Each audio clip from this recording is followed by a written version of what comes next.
Okay. It's like our recording is ready and going. So I will go ahead and call our city council meeting for May 12th, 2026, sorry, to order at 6:01 p.m.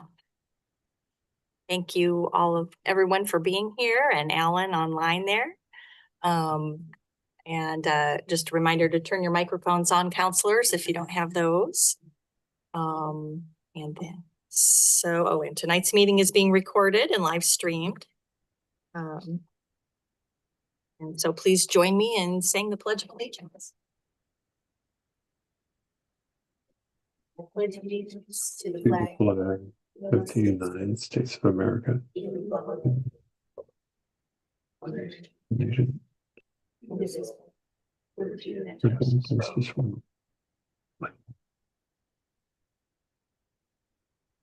And would you please do roll call, Sammy?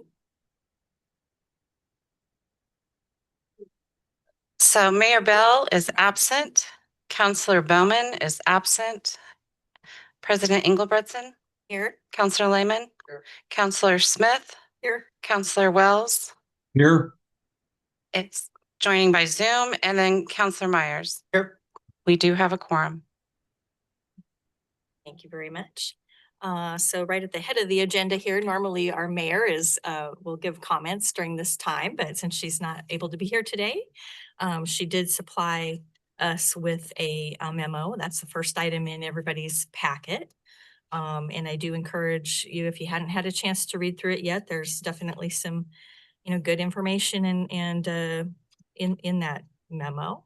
So I hope that all the counselors, and if anybody in the public is joining, I hope you have a chance to read that and give that some thought.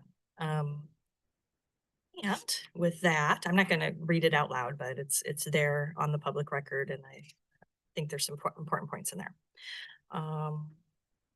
So next up is the agenda review. Do we have any changes or proposed changes to the agenda? So there's nothing changing, but we do have some supplemental information. You have the city administration report. And then there's also a handout for the local revenue tools guide and the referral calendars that Adam will refer to when we're talking about the resolution. Thank you, Sammy. So then moving along here. Was there any public comment? Anybody signed up to give public comment today? There's not. Thank you. Right along. We're on to the consent agenda, and on that agenda, we have minutes from the April 14th, 2026 City Council meeting. And then there's also the Budget Committee appointments. And I guess I will remind folks that I think everybody on the council was at our budget meeting last week, but the Budget Committee made a recommendation for the appointment of 2 folks to the 2 open seats on the Budget Committee. And so those are both on the consent agenda.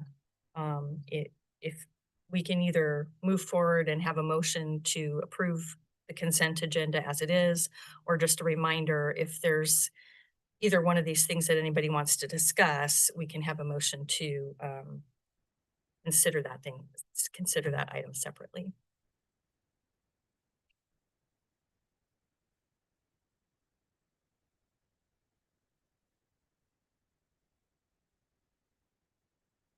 Did anybody have on the minutes, anybody have any concerns or things that you thought might need to be edited or?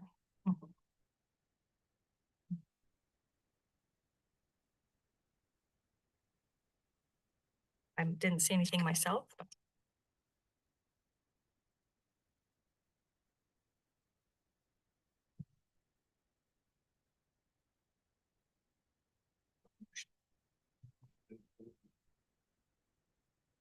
We have a motion to approve the consent agenda as presented. Or is there a second?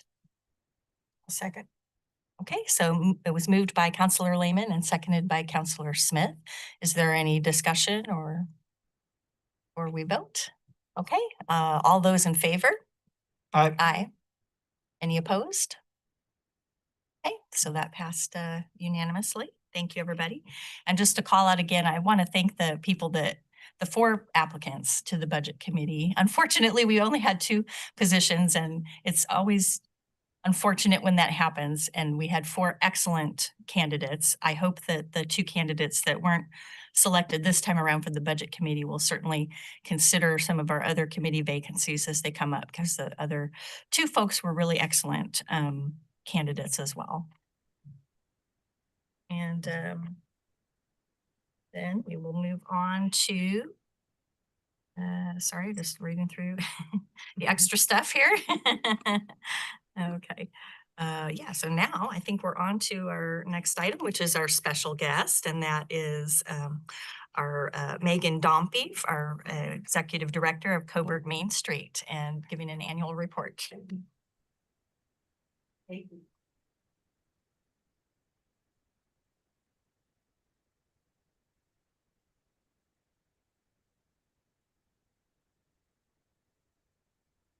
Thank you for having me, and thank you for supporting Coburg Main Street for the past couple of years. And we're looking forward to continuing to work with you guys in the future and how we can best together serve Coburg. I have provided, you all should have a report of services in with your information, as well as an intention of use for the IOF facility. This has been adjusted from previous years. And then, of course, our report is new, as it is every year. We have been in the process of completing several projects and shifts that will allow all funding from our contract with the city of Coburg to fall firmly within the range of what's considered tourism marketing and promotion. This is specifically so Coburg will be able to be funded through our contract from the transient lodging tax dollars that Coburg receives, as well as through both TLT, well, I guess it's all from TLT, but through the Rural Tourism Marketing Program, as well as just the regular TLT that's allotted to Coburg. That being said, we remain dedicated to prioritizing the Coburg community, our contract with or our relationship with the city of Coburg, and the preservation of Coburg's historic assets, which will remain at the heart of everything that we do. If it doesn't benefit the Coburg community, our downtown historic district, and the vitality of Coburg as a whole, it doesn't really have a place within our program, whether or not it's tourism promotion, because that's how our program is set up. So with that, that's kind of the crux of everything that I'm going to be talking about tonight, because this is a little bit different than previous years. A lot of the things I'm going to be talking about are things that you guys don't see. It's easy for me to say, well, we hosted concerts in the park. Yes, you guys were all probably there at one point or another. So this is a lot of the things that you guys maybe don't see or are more curious about.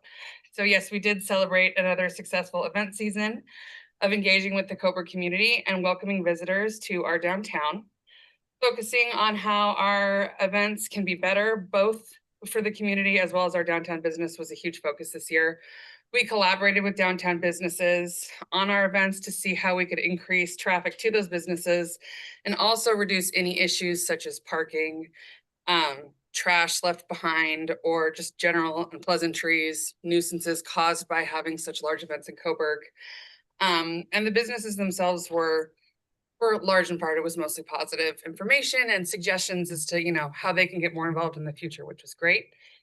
We also reduced the cost to Coburg businesses of participation in some of our events, such as the restaurants are now being allowed to vend at our events at no cost.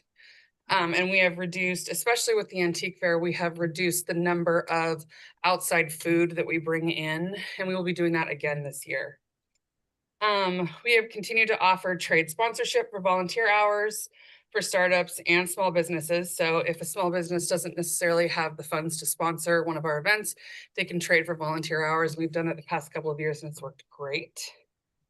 One of the largest changes that we will be making and did make through the decision of our board of directors, as well as our partnership with the Coburg Community Foundation, and through our annual impact assessment of everything we do, we collectively decided to remove the Holstein Hustle from our event schedule for this year.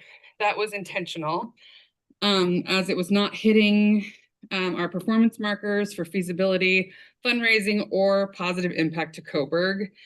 This year, it will be replaced by the grand opening and ribbon cutting of our new visitor center at the IOF, which I will talk more about later. It's very exciting. And then just one little thing of note, we didn't have to, but we thought it was a good idea to write a policy for removing an event as part of just good practices within our organization. And that policy actually made its way to Oregon Main Street, and they had me give a little, was like in front of, I think, 75 people online. Just, I had to go through it with them and show them what we were doing. And they said that it was something that they hadn't seen before. And I think 5 other organizations have now adopted it. So that's kind of cool. Improved marketing plan for all events, targeting visitors, including but not limited to visitors further than 50 miles away. We further developed a plan for off-season marketing, which our off-season in Coburg, we consider it January through May is really the slowest time in Coburg. It gets a little bit slower in the fall, but really, when we're outside of our event season is really when we see a huge drop in people not in Coburg. And we think that that's the greatest area of need as far as supporting the downtown historic district and its businesses. We were able to use data collection through a collaboration with the Eugene Emeralds and their partnership with Placer AI. We were able to get real data about event attendance of businesses visited during our events, pinpoint days when Coburg had the highest number of visitors and the lowest, where they were visiting from and the purpose of their visit. This data was really wonderful to get. Some examples of note, 80% of our South Eugene visitors come to Coburg specifically to go to Johnson Brothers, but 30% of them, or excuse me, 30% of those visitors will stop in our downtown area for lunch or go shopping. So it's one of those, interesting pieces that we were able to get. There's a few more examples in there. And then also strategic planning for visitorship during the months of January through April. We have started working on this marketing campaign for the 2027 season, and it's called Cozy in Coburg. So this will be featured on both the new Discover Coburg website and Coburg Main Street's website. These will be featuring events hosted by the Coburg businesses themselves. Cozy spots in Coburg that are centered around fireplaces or fire pits. Shopping for interiors, outerwear, you guys understand it's basically kind of the vibe was kind of like a Higgy situation, but I thought that would be great for Coburg because we're already pretty cozy even when it's in the summer. Working with tourism marketing agencies with specific, affordable, and effective marketing programs built for rural communities. This is new. We're actually going to be doing outreach to marketing agencies to come in and help us. This specifically, it says Oregon Marketing Group, but it's Oregon Media Group. Here's Oregon, and then also individual, regional, and state DMOs with affordable advertising in their guidebooks. Those are going to be a lot of more rural, basically the communities who have similar type structures to what we're building for tourism and put out guidebooks. We'll be advertising with them, and it'll be kind of a vice versa situation. And that advertising will specifically be for that shoulder season. There's absolutely no reason, in my opinion, that we need to advertise visiting Coburg in the summertime because we get plenty of traffic. So on the next page, you'll be able to see kind of just a little bit of an idea of the Cozy in Coburg marketing campaign. Let's can take a look at that. So we have focused our efforts on partnerships and resources outside of Coburg so that we can take into consideration the best practices of like-minded communities who face similar issues and limitations as Coburg. Most of them are actually facing huge deficit issues with their programs or with their city government, much worse than ours are. And a lot of their Main Street programs are kind of struggling because of it. But in working kind of together and seeing what everyone's doing, it's been a huge benefit, specifically this year. So we have collaborated with other organizations for cross-marketing, further development of asset skill building, event recruitment, and ways to improve our own events. So we've been working with Travel Oregon Stewardship, Oregon Heritage, Oregon Coast Visitors Association, Lane County Economic Development, Traveling County, and several other tourism forward Main Street programs to strategically plan rural specific tourism marketing and events, considering similar target demographics, recent shifts in legislature pertaining to the transient lodging tax, and also individual community need. I also attended several tourism focused conferences, workshops, and summits where Coburg was actually part of the tourism leadership and reporting. We've been used as case studies at some of these state conferences of what to do, which is good. You don't want to be on the other side. And establish Coburg as an example of best practices in tourism. We also hosted a breakout session at the Oregon Main Street Conference called Rural Regenerative Remarkable, the new phase of rural tourism in Oregon. It was attended by 65 state stakeholders in heritage tourism and in culture, served as the Oregon Main Street local expert at our quarterly networking meeting in Pendleton. And the result of both of those was a deeper partnership for cross-promotion statewide within the Oregon Main Street community. This is a big one that we're going to be focusing on the next year. The recruitment and readiness development for campus event style workshops. And our first big meeting that we held that was kind of within this sphere was the Oregon Heritage Commission. And I actually reported on that last year because that was kind of part of that time frame was for our last contract when they came in. But it was kind of what we cut our teeth on. Excuse me, here we go. Okay, so this year we hosted the Oregon Main Street site visit for Coburg, as well as the Travel County board meeting in April. And after Travel County came, their convention sales came and spoke to me, and they're going to help us with recruitment of those events specifically for Coburg's off season. So there may be somebody who wants to book in the summer, but we really want to focus on getting people out here again in those spring and summer months. And Coburg Main Street is set to host an Oregon Main Street networking meeting next year, either spring or summer. Again, I'm hoping that it's spring. But this will be a campus style event that we ourselves will get to plan and execute with Oregon Parks and Rec Heritage Division. And then we can utilize all of our kind of downtown stakeholders that can be a part of these types of events in the future. So I attended 2 grant writing workshops by Travel Oregon and Oregon Coast Visitors Association. And I went to a funders open house through Oregon Cultural Trust for their developed skill building and networking with experienced grant writers, funders, as well as former grant recipients. We want to bring in as many resources from outside Coburg to Coburg as we possibly can.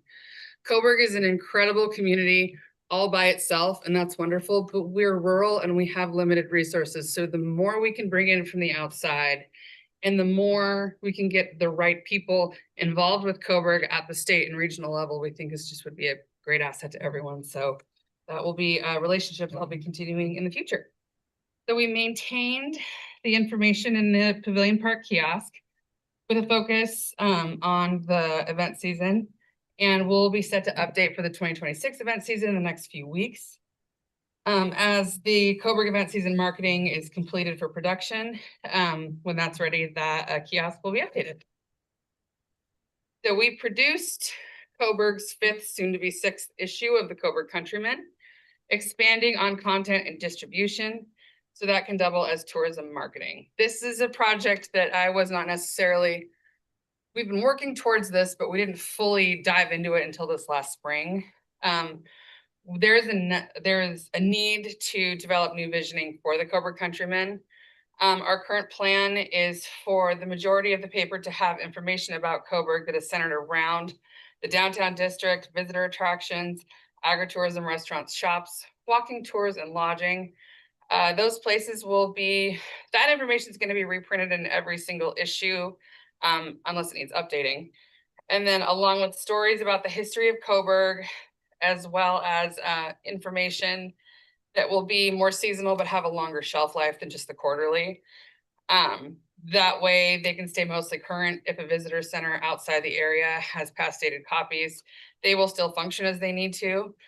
So basically the Coburg Countryman's distribution is going to go from being just here in Coburg to now also at visitor centers around Oregon. And we will have to shift the content from just community that applies here to a center section on community that just applies here. So it'll still be in there, but the outer pages are going to be more like walking tours, information about businesses.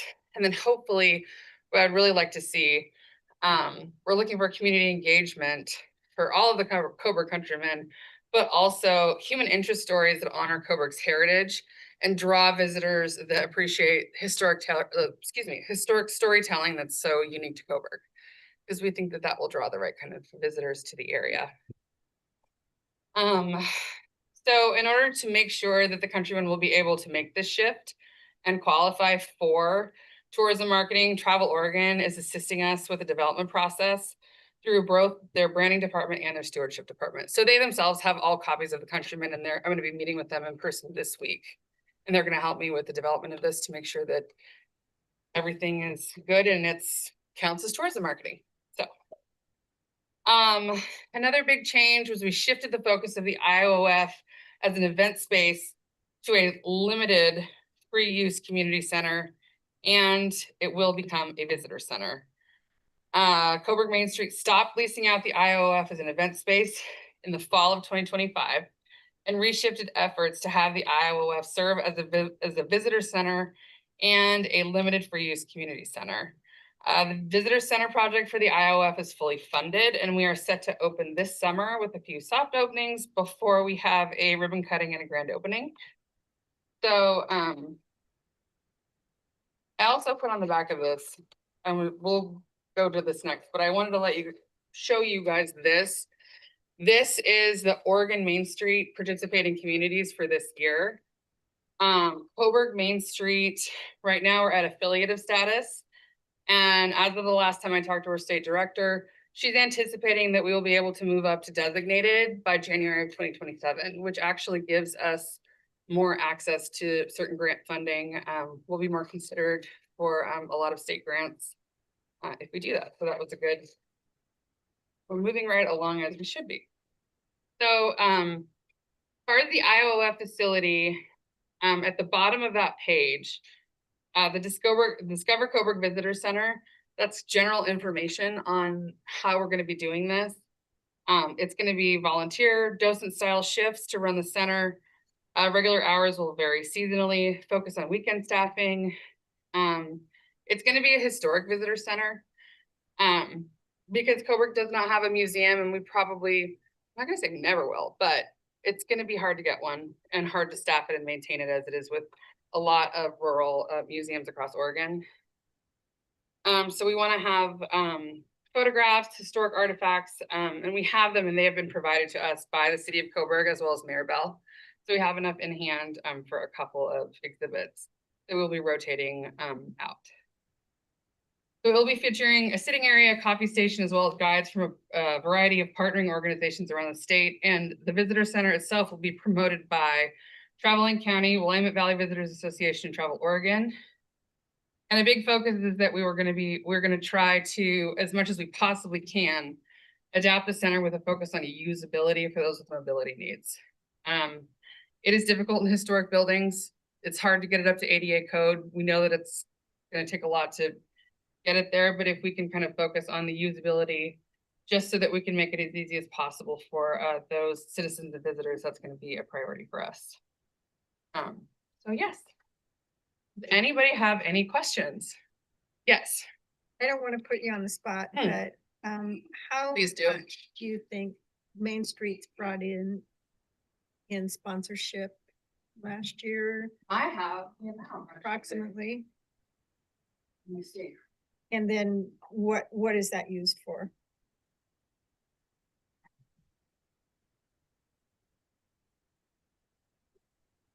Where are you?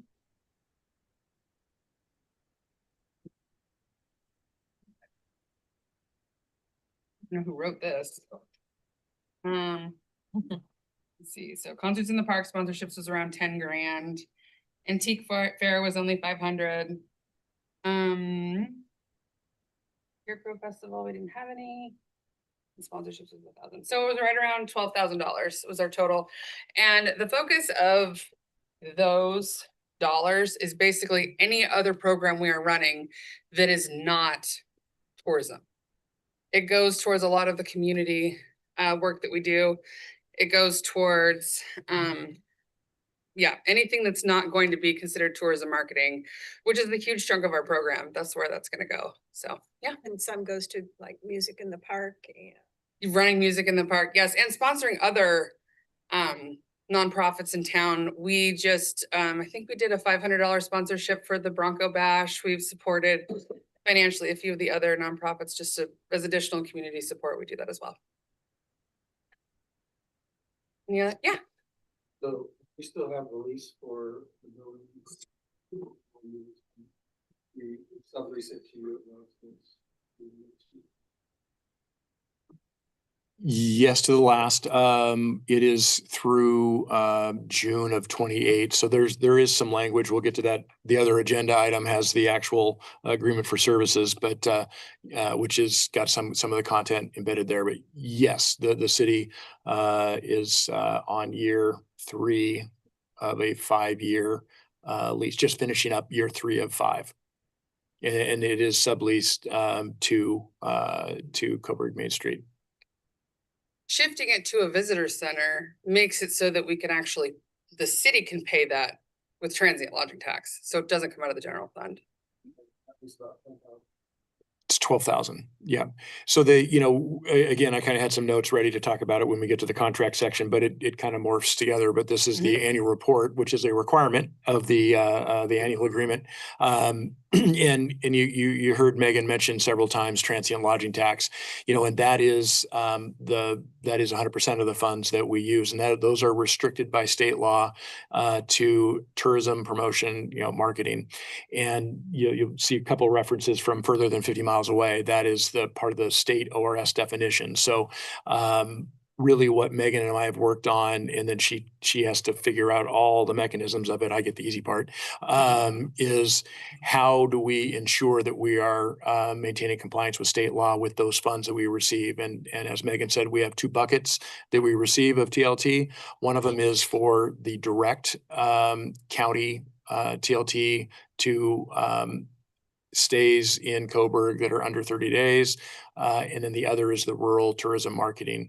The combination of those is what we pay for 2 primary things: Coburg Main Street and the IOF lease. So that's in total 42,000. That's right about what our annual TLT allocation is.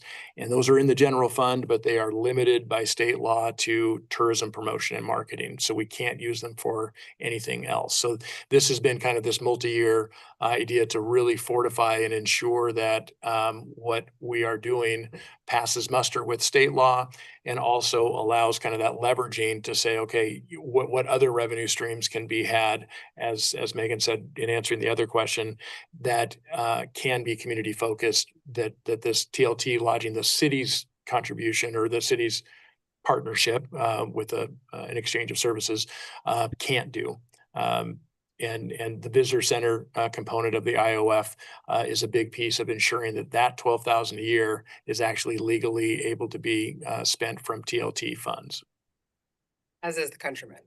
And as well as the Countryman, which is an ingenious idea, by the way, to be able to pull out the local part, have the kind of the shell of that meet the tourism marketing and actually drive some of that promotional effort, while also being able to maintain that local piece and that local distribution being done with an insert that I think from a local community won't know any different. It'll look like a full package Countryman, like it kind of always has, slight tweaks to layouts. But we, as an added feature of that, get a lot more exposure of that for tourism and marketing. So I'm really stoked that that turning of the dial is able to happen. Any other questions or comments for Megan about the annual report? And as Adam alluded to, we do have another discussion a little later on about is it the IOF hall or just Coburg Main Street? It's the overall Coburg Main Street annual agreement that has the IOF hall embedded in it. So yeah, we can touch on both more. Yep. Mm-hmm. Great. Right, Megan, thank you so much. Thank you. Thank you. See here. Very interesting. Lots of progress there. So the next thing on our agenda is a resolution. So this is going to be looking at resolution 2026-13, a resolution developing a strategy and timeline for council consideration of a local options levy. And we'll start out with the staff report from Mr. Hanks. Thank you. As the council president noted, this is a resolution, and this is a direct follow-up from the April meeting where council had a motion and approved to direct staff to bring back a resolution in relating to the pursuit of a local options levy. I mulled around a variety of ways to try and formulate this to meet what I was trying to coalesce and understand the various comments that were made from individual counselors, for something that's usable, workable, moldable, that's a jumping off spot to continue the momentum. And so hopefully I've hit the mark adequately to keep us to keep council rolling as its desire. But that's definitely the idea tonight is to review the draft resolution. You may want to go ahead and if it hits the mark, approve it and we move forward. If it needs more work, if it's not hitting the mark, we can come back and with some direction to me to make adjustments and hit it. But what I think the driving point of the motion from council at the last meeting was to kind of ensure that the local options levy discussion is a priority item kind of immediately on the heels of the public safety support fee, making sure that the council understands all of the different elements of a local options levy, which is kind of the process side that's in the resolution, kind of laying out the timeline, what things need to happen by what dates in order to make it to a given election date. And then secondarily, equally important is the strategy part. What are we comparing against? Is the local options levy intended to what kind of percentage of revenue replacement or enhancement is intended or desired? We then have to, go work backwards. It's not super hard, but you have to work backwards and say, okay, what is that rate per thousand that generates the desired revenue amount? Does that is that intended to include language in the ballot that would sunset the public safety support fee, reduce it, not touch it at all, keep them independent? A lot of the strategy part that has to merge then with the timeline. And the resolution itself on page 19 of the packet, first off, the whereases are kind of the preamble to what sets the table for why the resolution is in front, or why the reasoning behind it. And then the resolves as follow part, the sections 1, 2, 3, and 4 are saying what we're actually what the council is actually committing to. And so the whereases really have stepped from the beginning, trying to summarize real quickly where this started, how long ago this started, the steps that council has taken. And I think part of my retrospective from the last meeting in April was maybe not hitting it solid enough in the staff report that the point, the revenue options subcommittee did discuss the local options levy early on in that phase 3 work. And the recommendation that came in the December meeting was specifically, to at that time pursue the public safety support fee rather than the local options levy. So in the January decisions, February and March decisions that led to the April implementation or approval of the fee that will be implemented in July, it might have gotten lost a little that was discussed, the local options levy, and maybe didn't dig into enough of the why, the pro and con between the two. That happened probably a little more detail at the revenue options subcommittee level. But the decisions were in front, to pursue the fee rather than. And I think what I understood to be clear was we've done that, accomplished did the fee, but council is very much interested in immediate pursuit of everything you need to know about the local options revenue tool. So this resolution is designed to kind of memorialize that and get us going with a recognition that is a staff, there is both a staff and a council workload to do it. So there may be some shifting of work plan. So the sections 1, 2, and 3 hereby commits to the development of a strategy and timeline to guide the final council decision-making on the placement of a levy in a future election. And some of the handouts will get to why it says a future election. And the resolution serves as council direction to staff to prioritize the development of this strategy and timeline. Section 3, The council directs the mayor and city administrator. We're charged by charter to set agendas. The two of us to place a reoccurring agenda item on all future council meetings, just to keep that front and center. I thought that was that isn't required. Obviously, that could be stricken, but I think if there's nothing new to report, we say what we're working on, and say next month is when we'll get more, or just to keep that front and center, because I think that's what I read to be from the group to be important. And of course, section 4 is it's effective upon adoption. So those were the points that are embedded in the resolution that attempting to address the direction that I was interpreting the council to go.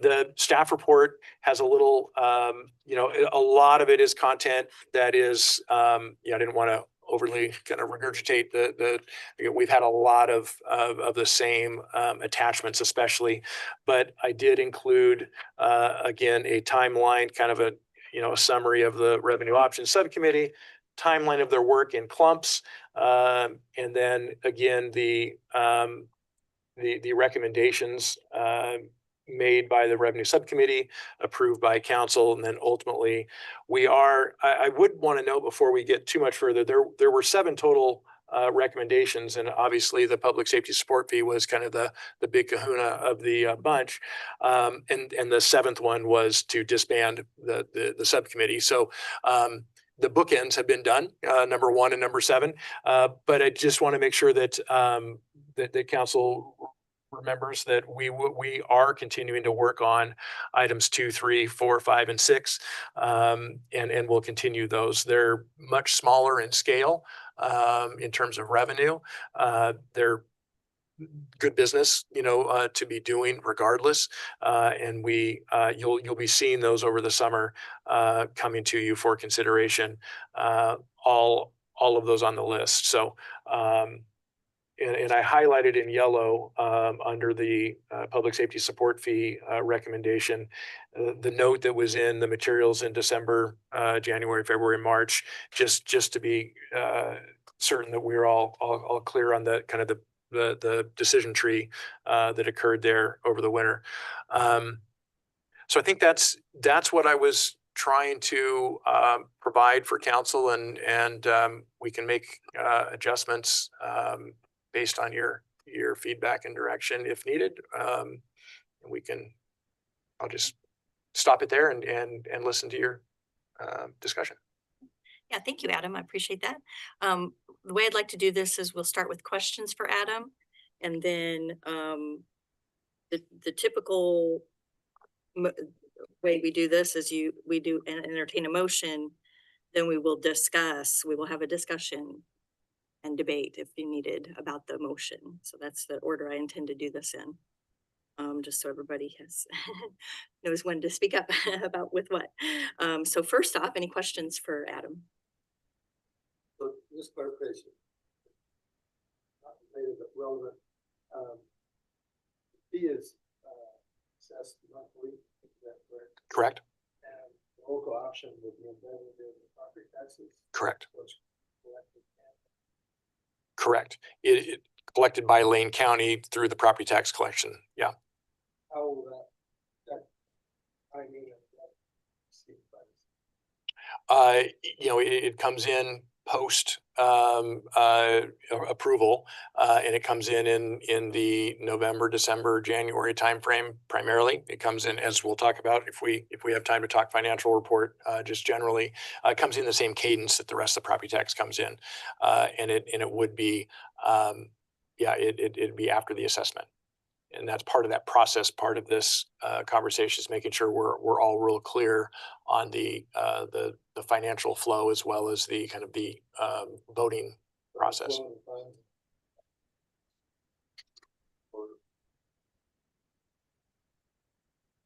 Well, the fee is, as we've heard, it's a council decision, and we can implement that with our existing billing system. It's on the utility. We have a utility bill system, and I think actually it's, as most cities have evolved over the past 30 years, I think it's a city services billing system. Utilities are on it as well as other fees. And this is one of those other fees, and we have several that aren't true utilities. So it's just an existing billing system that is pretty efficient in terms of low administrative overhead for the revenue collection. And it's much more quicker turnaround in terms of that revenue stream coming. And I think Councilor Lehman, you've mentioned several times, and I think it's an apt description. It's at a very minimum, this public safety support fee has served as a bridge because of that timing issue that between the two. And obviously the other looming item is that that being a council decision versus a community decision, when you put something on a ballot, you have the unknown of whether it will be approved or not. If it's not approved, of course, even the delayed revenue becomes non-revenue, not delayed revenue. So, I think all of those factor into it. And again, when we get to the strategy conversation for local options levy, that those kind of things come into the discussion and deserve a fair amount of discussion about how many times does it need to be placed. It's not uncommon at all to have learn from your communication efforts or learn from the community desires to if it fails the first time, you can come back around and tweak things, maybe alter a variety of things in the package, the ballot measure itself, the dollar amount, or more community engagement, a variety of things that could drive it happening a second time or not. There are communities I know that have tried gas tax, many times and keep striking out. I think some fire districts are running into that right now in our region and beyond. So clearly no sure things, but they have different attributes. And I think the intention of this resolution is clarity of direction from council to staff about what you want us to queue up and provide for you, probably much of which is similar from the revenue options subcommittee discussion, but more formally put forward to the council as a whole, and really get to all of the elements involved and compare and contrast. Councilor Smith? In talking about the levy, I agree that I would like to see us pursue that. But just a couple of things have come to mind since the last meeting, in that how indebted are we maybe to the public to go ahead and put a levy on? And I think there needs to be a lot of discussion as to the pros and cons outside of just how the levy ends up and the timeline, what that does to retaining staff with there's some cons as well to depending on a levy. And also I would hate to see us roll forward assuming that this is going to go on the next ballot, because we may not need the money. The fee may be enough for now. So I would really like some clarity, especially for public, that we're pursuing a levy if one is needed in the future for future funding. Because I get the feeling that with the people that were here, it's like we want to vote on a levy and get rid of the fee. And I think we need to be real careful about moving forward and actually putting a levy on the ballot until we really do look at all the factors that are pros and cons to doing a levy. And if the $20 fee ends up being enough, then I think it could be damaging to put a levy on for two reasons: for job security, for what if it goes down and then we have nothing. And the other thing is with the fee, and one of the things we did discuss quite a lot was we have the ability for our low income people to make that less impactful. If it's part of taxes, they pay the full amount. We don't have any discretion for discounting that. So I think there's a lot of things we need to look at. I'd like to pursue the idea of a levy, but I really don't feel comfortable pursuing it with the people thinking we're putting it on the ballot as soon as we can get it, and that's what we're going to do. Yeah, there wasn't much of a question there, but I'll just cap it Sorry about that. that's okay. No, it's fine. Yeah. It's that fine line. I'll just cap it by saying, I think that all of what you said and then some is part of the strategy part. The process part is actually, there's a handout that has some nuts and bolts that you're provided there. It's I think it's kind of got some light blue headers. It's got some dates on them. The process part, to this is pretty straightforward. The strategy part, as you've hit on just a few of the multitude of topics, is the much more involved part and much more. There's staff input in terms of information to that. A lot of what you described, as you probably can feel and around the table, those are opinions and the tough calls of being in those seats, because it's somewhat subjective, about what the trade-offs are. We can outline them. Each counselor is going to have to probably prioritize those pros and cons about how big of a deal each of those pros and cons are. And a strategy, we really are, the subcommittee was a revenue option subcommittee. We have a long range, as is called out here, in that we try to, reference our council framework, long range goals and objectives. The council framework under our financial resources that, we started that 2 years ago, and we've revised it each council retreat and adopted it in council. Long-term 10-year revenue needs forecast. This kind of flows into that. This is definitely phase one of that longer term, because we are talking about a revenue stream that are 5-year increments. And while not guaranteed at all, they tend to. I hopefully it's not totally anecdotal, but I'll put a little asterisk. I don't have the full data. They tend to be more apt, just like an incumbent in a position.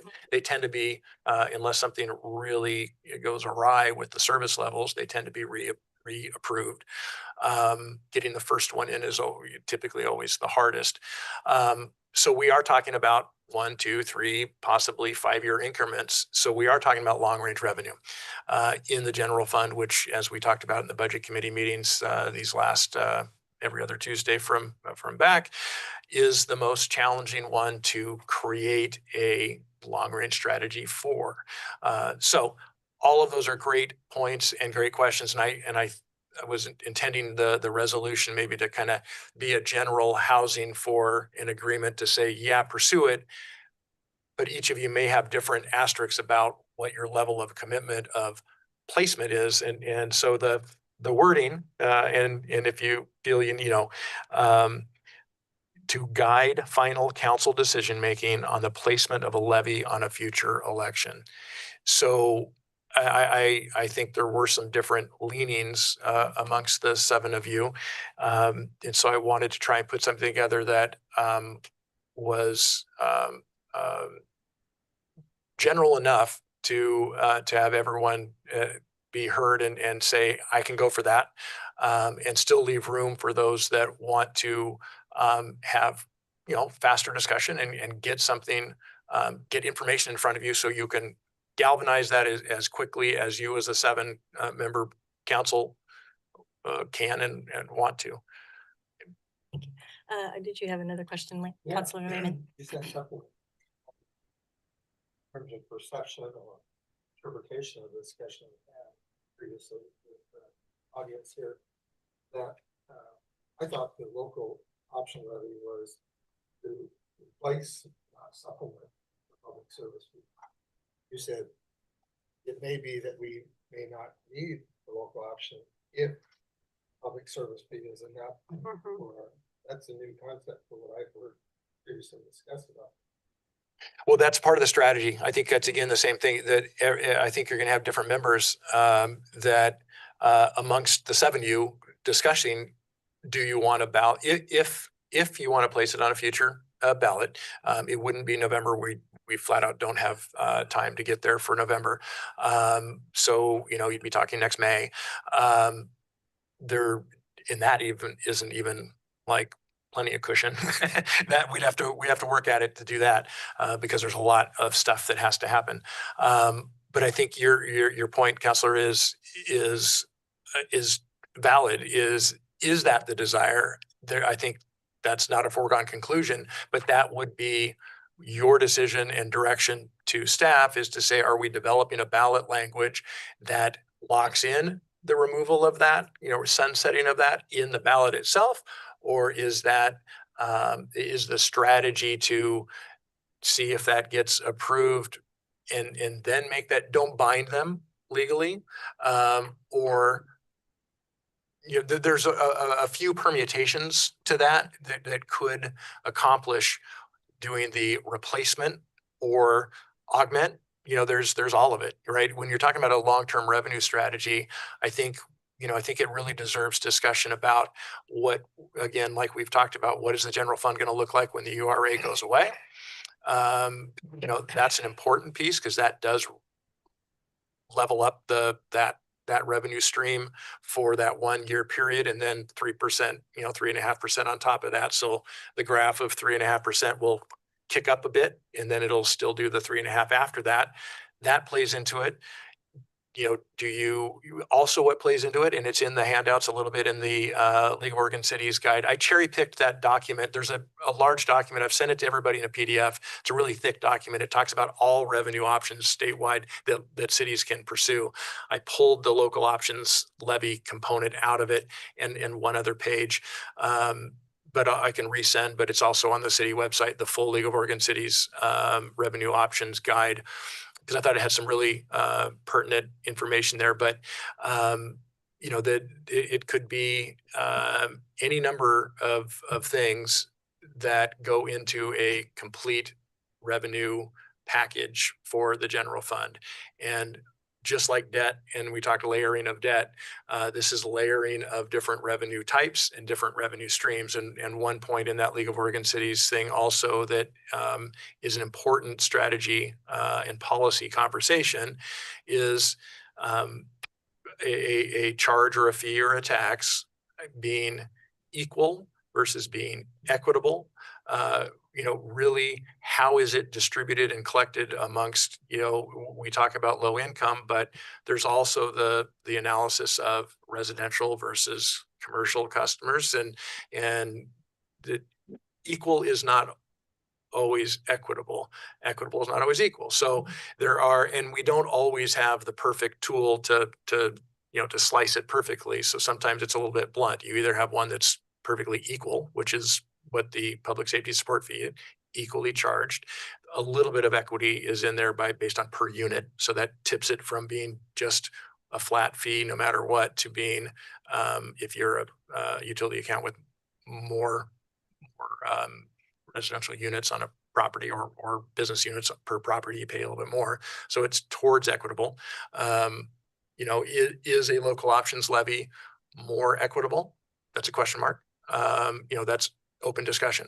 So a lot of these, that's part of that strategy conversation that I would expect would be a series of meetings to step through alongside that pro and con part. Any other questions? I have a question. I have one. Go ahead, Donnie. So yeah, there's a lot to the levy. We have 5 months. I guess the question is, how viable is sorting through all this in less than 5 months to have it on November 2026? Had we started with the subcommittee's recommendation for a levy back in November of 2025, it would have given us almost a year. So has Coburg done a levy before? Yes. Well, not a levy, a ballot gas tax. The reason I'm asking is familiar with the process. Yeah. Mm-hmm. Is this something that you've looked, we can start talking specifics and how we get the money and what it does, but is 5 months a realistic time frame to get this all done out to the public, lobby the information to them in this short of a time frame? Not November. No. working backwards about when the elections office needs things, when the district attorney has to review the ballot measure title, when we have to engage our legal organs, LCOG legal staff to help us draft the ballot. There's a lot of ORS that goes into this. So it isn't our internal staff exclusively. It's a lot of coordination work on our part. A lot of driving it is us internally, but absolutely external resources are needed to be able to meet those deadlines, and all of those decisions about those ballot titles and about those things need to happen in this room with council. So they have to be in council meetings too. So I think it's not at all a possibility, and I wouldn't advise it with the amount of information known right now to pursue the November election. I tell you that just is almost impossible. I'd have to I can bring that back to you and verify the challenge there, but my take is that the earliest would be May of 27. And it does require engagement of legal services for sure. Did I see Counselor Wells? Yes, thanks. Thank you. Well, can you hear me okay, Adam? You're muted, Counselor Wells. No, I'm not. I'm not. Oh, Counselor Wells, we can't hear you. Well, You're on mute. I'm not on mute. Say it is, but Oh, no, shoot. I'm not on mute. And we, okay. Sammy's gonna try to give you a call. Okay, Counselor Wells, we'll see what we can do. If he can't speak, I wonder if he could type you a message or something. I don't know, just throwing out some ideas. I think he went to get his phone. Yep, looks like it. Okay. Yeah. Let's see, any, Entertain a question while he's. okay, go ahead, Counselor Lane. So from your recollection of our discussion on this, this is kind of a generic local option levy, or is it dedicated to public safety? Well, this resolution talks about, in the whereases, talks about the history of what's led to this is a public safety conversation and a general, it's all general fund. Local options levy, go to the general fund. Excuse me. Hi, Sammy. Did not include, that would be something that ultimately on the ballot title. You want to? Okay. Go ahead. Well, So quickly to answer that. wanting to say to Adam. How do you want to pause it? We could, How do you wanna do if Counselor Lamy could pause, Yeah. or sorry, Wells could pause for Okay, a second. do We'll that. finish So- this piece and then get back to him. Yeah, that's an open strategy question as well. Do you want, the local options levy to be a public safety local options levy or a general services levy? That's part of that strategy piece. I don't want to assume, but the trajectory so far has been public safety focused. That is up to you all, right? It is open. This resolution to really is to place this as a high priority item on all, now and future agendas to get us to a spot to be ready even to pull the May 27 trigger is really my practical functional goal with this resolution is to galvanize. If there's enough support to say yes, then we start planning and prepping all of that to be done. Well, my final comment then would be, I think in terms of support of the motion, for me, depends on whether it is dedicated to public safety. In this particular, that's something you could. That's what I thought we were all aiming towards. And if we have it just generic, I wouldn't be able to support it based on what we communicated to the public when they were here. I think the resolution doesn't specify one way or the other. It would be. It leaves the resolution available. It's either would way be you up want to to the do it. If there's agreement that it's public safety and there's no other way, you're limiting kind of at least the strategy direction is right, which is something you could make a motion That's what I to, think is. you could make a motion to include it, or we could bring it back the next month. But however you want to go with that is clearly open to council to to dial in. And let's see, we better get to Counselor Wells here. I think we've got a solution, a workaround, so we can hear you. So do I just speak to you, Sammy, and then you speak to the council?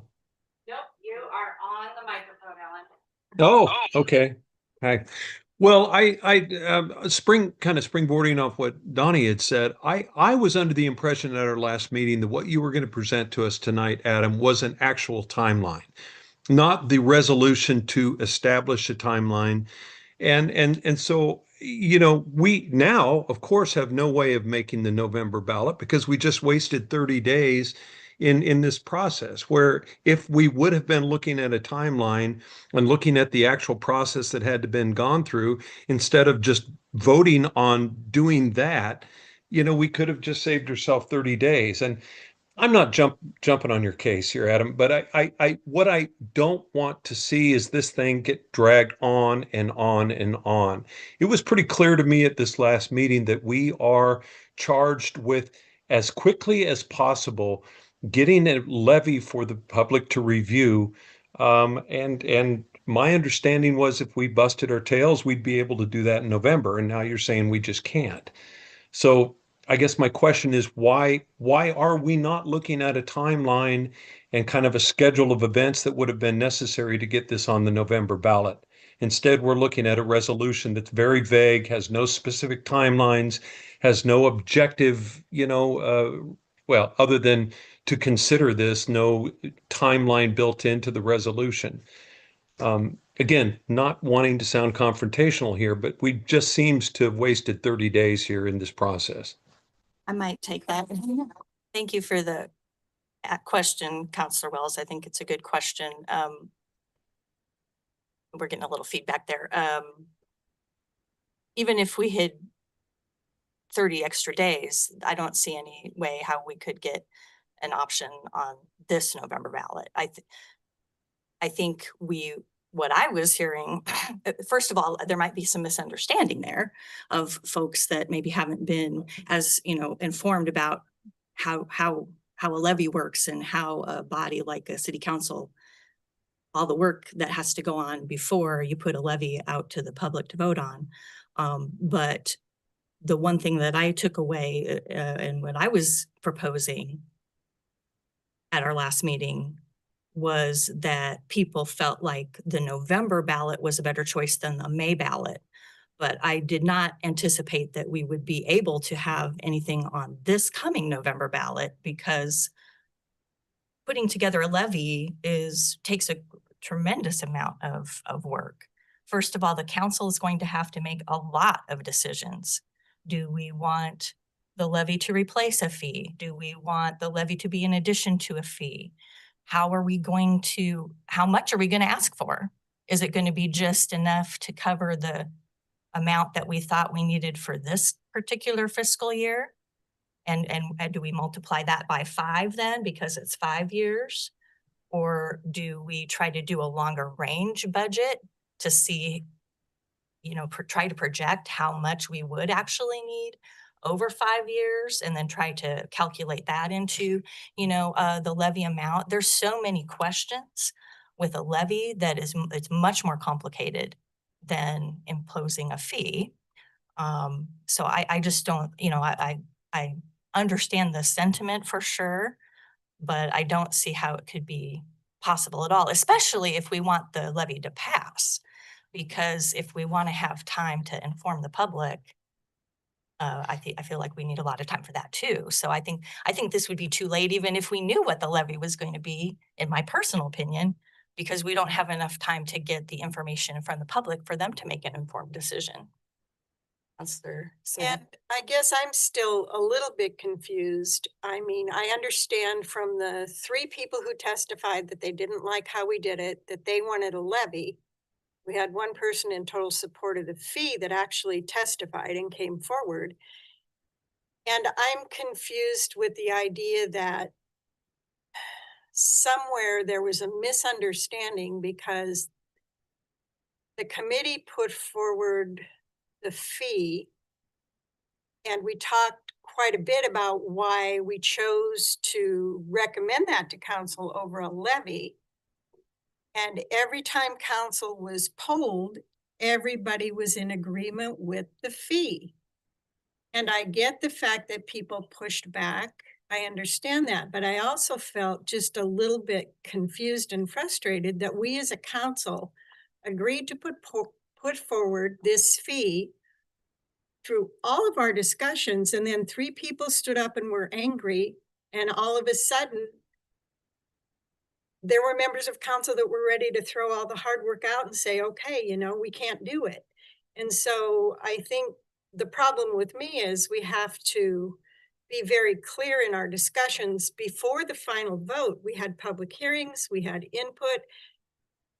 Council unanimously agreed to put forward a fee, and I understand we want to listen to the public, but it's also our job to look at the facts and what's best for the city, and we're always going to get pushback from public, but is it enough to throw everything out that we talked about and make it, you know, it just felt like it went upside down, and that was really frustrating. I don't think that was the intent. But if we're discussing these things, and especially going forward with this levy, when we discuss things in council and council is polled and we're all in agreement, the 11th hour to me is not a good time for people to change their mind because of a few comments from the public. Councilor Engelbrecht, Yes. if I could just add, because the part of the question, I appreciate your starter answer to that, that encapsulated similar sentiment for me, but to Councilor Wells, you know, I hope in the minutes or the record of the video would show that I said it was almost that there's no real way to get it November of 26. I think the conversation was a timeline for May of 27 or November of 27. And there is a strategy just within that conversation. There are different rules for each of those elections. There are different statistics and data about likely outcomes based on those different elections. Some people don't like to hear those or don't like to utilize that element of strategy. That's up to council. But there are some differences in each of those elections. And I think I was clear that there is no way to successfully put forward a local options levy without any of the elements that are even discussed here having been fully presented to council. And there was no way for me to pull all that together. The handout has a timeline from the state about when certain things are due. If you move backwards and look at those due dates, what has to be determined is there is no way those would be determined in time. We also happen to have between the last meeting and this meeting 2 full budget committee meetings that consumed a lot of bandwidth. So I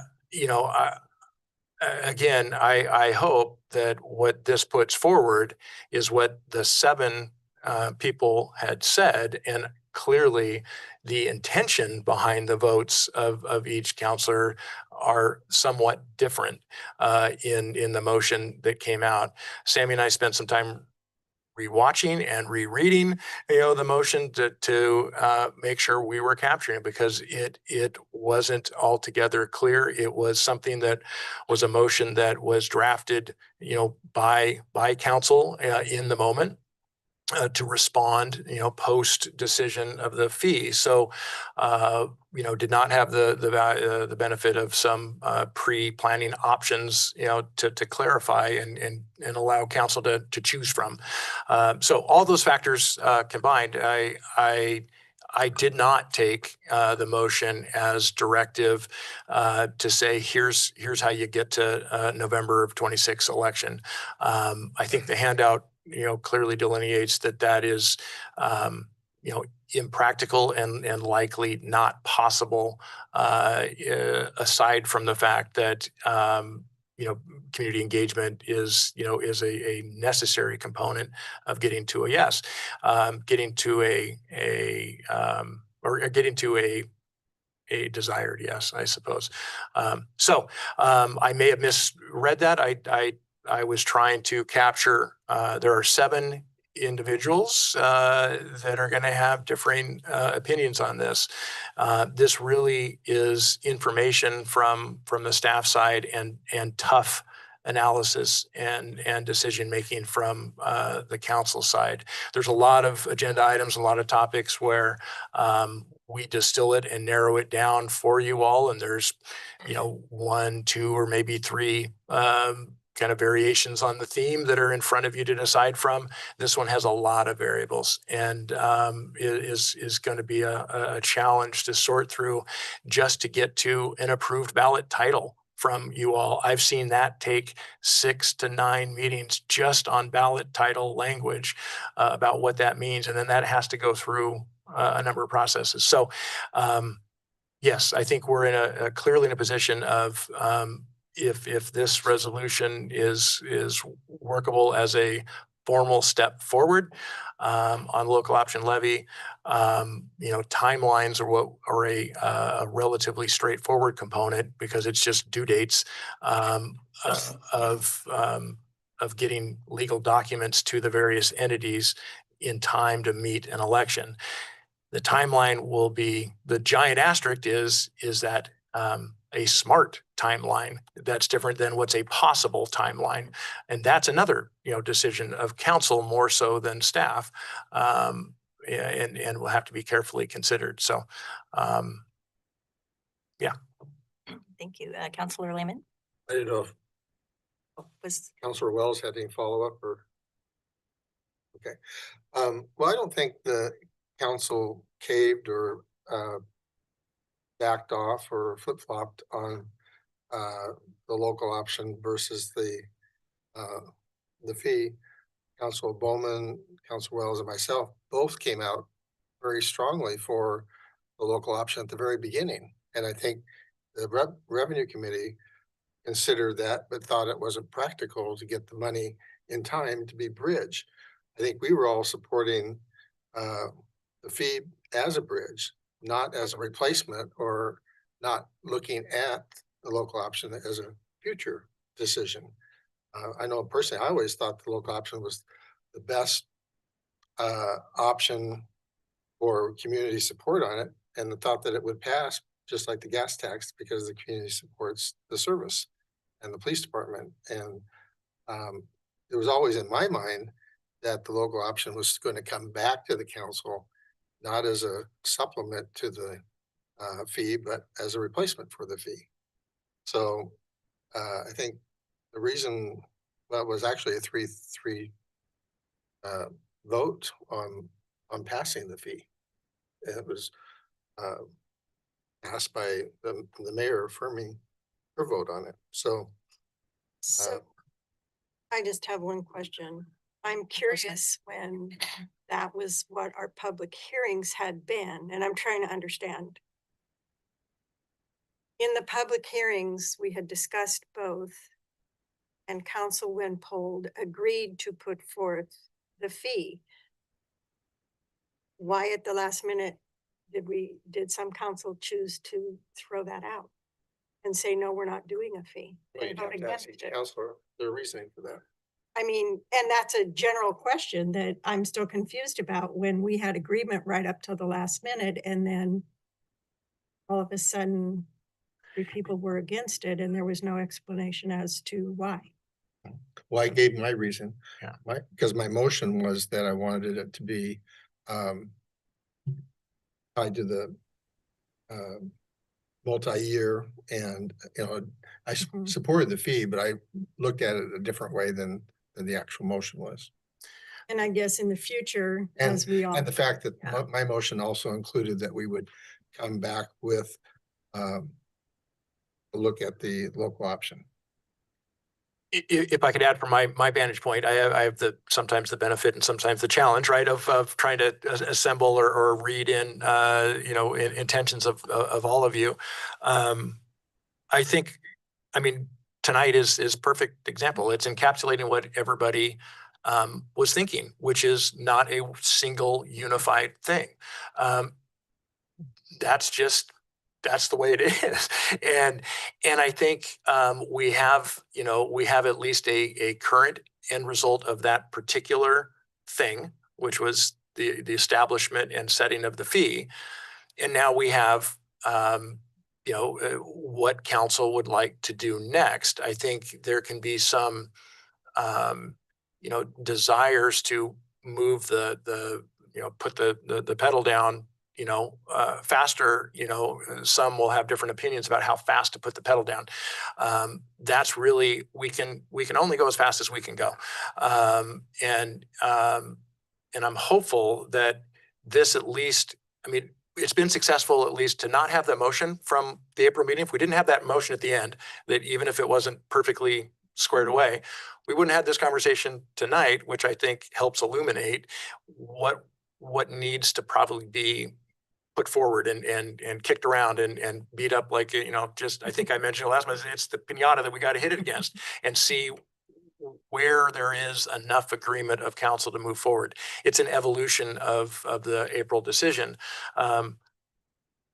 My recommendation is, and I think with the added piece that Councilor Lehman mentioned, if there's a desire to, even within this resolution that's kind of a vehicle for entering this next phase in the evolution, if you want to tighten it by adding, that'd be under section 1. You could add something that says, guide final council decision making on the placement of a public safety focused levy on a future election. That could be, somebody could propose approving this resolution with that language added, just to bring that in slightly. It isn't legally necessary. It still could be done. I guess my recommendation probably would be, and it's an opinion, you're the decision makers, would be not to hem yourself in.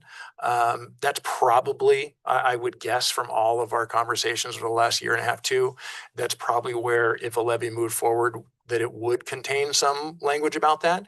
You don't necessarily need to do that now, because there could be an idea of a local options levy to 100% fund parks and use the general fund property tax revenue that's about 55% of the total, change, and dedicate, assign or align the revenue streams differently. That's an available long-term. That's why I brought up that framework, the 10-year revenue forecasting and revenue stream discussion is it inevitably a local options levy conversation should be done in context with all of the other revenue streams in the general fund, short and long-term forecasts of those revenues. There's not a ton of them, but there's enough there that it's, are the state shared revenues going to stay flat? Probably not. We should talk about those. They're only 10 to 20% of the total revenue streams, but those probably factor into a decision about how you want to structure, if you want to, and how you want to structure a local options levy. And you also want it to be fitting the needs of the budget and the organization, and best suited to fit what each of you think are the majority acceptance of the community. And those are going to be different as you come to the table. So it's challenging. And I think many of these discussions, there's probably a mixture of work sessions and council meetings. That would be part of a detailed timeline. Wouldn't be a timeline of legal dates. It'd be a timeline of the functional work of the group and my ability to actually obtain all that information in time to meet the packets and the deadlines and all the stuff to get it to you. I think it is a big enough issue and a long-term enough issue to be somewhat deliberate. Not hasty, but speedy, but still deliberate. I think it has that kind of weight to the future of the general fund and the future of how we fund public safety. So it's a big deal. But I think it's something that we're primed, and poised to jump into, and there's hints all around about all of your different points. And Councilor Wells, a valid point too of saying, hey, sooner rather than later. Some are saying, hey, we've done this. This can be a more long-term conversation. The group will need to land on a compromise about how fast we pursue it and what we don't do in order to pursue it in terms of other tasks and workload and all that. It's a lift. One other thing a question that counselors should consider is the URA and how that is going to sunset. And then we will have some funds, some property tax funds that have been earmarked for years and years to be allocated toward the sewer. That will no longer be allocated toward the sewer. It won't be earmarked for that. So then we'll have potentially, again, down the road in a few budget cycles, we'll have the question of whether or not we simply restore those funds to the general fund. And then the question will be, do we need to supplement the police? And do we need to do a levy or some other type of funding fee increase to fund the sewer? So these are some of the other things both that were discussed in coming up with the current fee that was proposed to passed instead of doing a levy right away. So those are other questions to think about. Even with this motion today, if I don't know that we want to hamstring ourselves and say that this should be, it's all about public safety but also our sewer and how we're going to fund both if the community supports both. So I have a follow-up. Yes. So we're able with a broad motion to move forward, get the information, get the timelines. And then if we need to or want to fine tune things specifically like the public safety fee, we can always do that at a later time, as opposed to kind of limiting us out of the gate. Correct. Okay. Yeah. Yeah. And this doesn't create a whole lot of limitations anyway. You know, what we're trying, what I think the primary objectives are to get clear council direction that the topic isn't